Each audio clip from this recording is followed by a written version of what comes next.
that we review the script as a team. Yeah.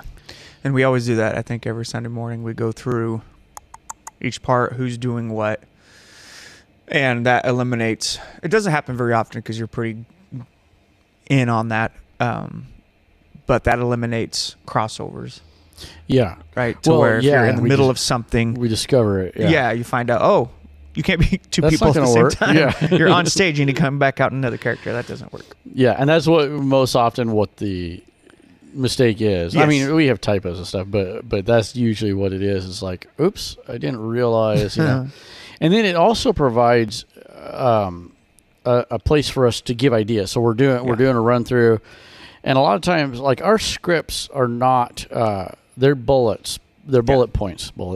They're bullet points. They're not dialogue or rarely. I mean, once in a while, like if we, like sometimes we'll do a conversation between God and Moses or something like that, and we try to get it a little more accurate. Sure. So there's actually some dialogue written, but for the most part, it's ad lib. But the thing that we can do is we get there, and sometimes I'll be like, I'll be on stage and I'll be like, so I don't know, we got to figure out this scene change. And then somebody will throw out, like Brother Keach is really good at that. He'll throw out ideas or whatever, like, well, why don't you have, since he's already going to be over there, and we come up with some of these ideas in that practice. Yeah. And that's like a big part of it is that collaboration. Yeah, absolutely.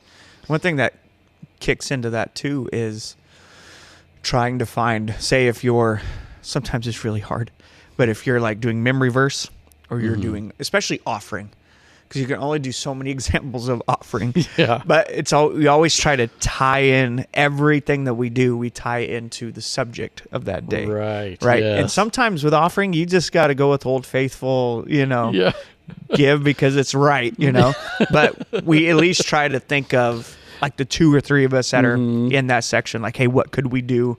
Yeah. Who's going to be the guy that doesn't want to give today? Yeah. And then we work out those kinks before we start. The other thing, let's talk about this really quick, just because of those logistics where people don't, they might not have the luxury of a 30-minute practice or whatever. But what if you had 15 minutes? So one of the things we've done, because like our Sunday school, we do a 30-minute practice, but our Sunday school is an hour roughly.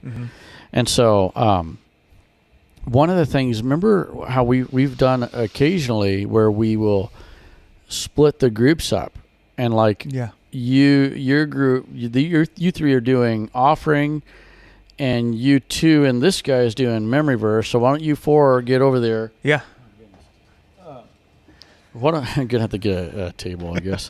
Why don't you 4 get in there and practice that, and at the same time, we're gonna go over here and practice Bible story or some Bible story usually has a lot of casts. But anyway, so we can use. We're simultaneously doing that to redeem the time. See, there we go. That's scriptural. That's scriptural. That's Bible. That's Bible. That'll preach. But yeah, so we have done that, and so that's something that somebody maybe that doesn't have enough time, they might could start with that. Is like, and the other thing is prioritizing, like what's critical. Yes. Like we hardly ever, if ever, I don't know, we might have before if we were doing something unique, but we don't practice prayer requests. Sure. We do prayer requests every week, but we don't practice prayer requests. Yeah. And it depends on your Sunday school, though, because we do Plan of Salvation every week, too. Right. But we do practice that because we do it in different ways. Different ways, yeah. How can we tie it into the subject or a different way? Because we kind of have the Good Faithful, Explorer with the map. That's kind of been the go-to. Yeah, we got that. We made a map, a paper map that's all crumpled up. So it's finding out ways to still teach the Plan of Salvation that they're going to remember. Yeah. First of all, but that it's not the same exact thing. Yeah. And so when we do these things, like with our segments, like to give people an idea of why it would need practiced at all, is Plan of Salvation sometimes, I would say 30% of the time maybe, we teach it as a staff person. Yes. So to back up even further, on our casting sheet, we have two roles basically. We have staff, which there's a formula in there that highlights it yellow, Yeah. and character. Mm-hmm. And so staff means that you are, you're not dressed in costume. Yeah. And so you're coming out, and it's usually like an authoritative, like you don't do altar call as a character. Yeah. Well, we did one time. John the Baptist, I think, did it Yeah. as a character, but for the most part, it's a staff person. Yeah. Does the altar call, Brings it more serious. yeah, and then usually prayer requests is done Mhm. with as a staff person. So there's those things. Even lesson is most of the time a staff role. Yeah. But then we have character roles. So with Plan of Salvation, sometimes about 30% of the time we'll have it a staff person tell the Plan of Salvation or talk about it or bring a whiteboard or those Yeah. kind of things. Yeah. Still be creative, but it's a staff person, a Yeah. teacher. Yes.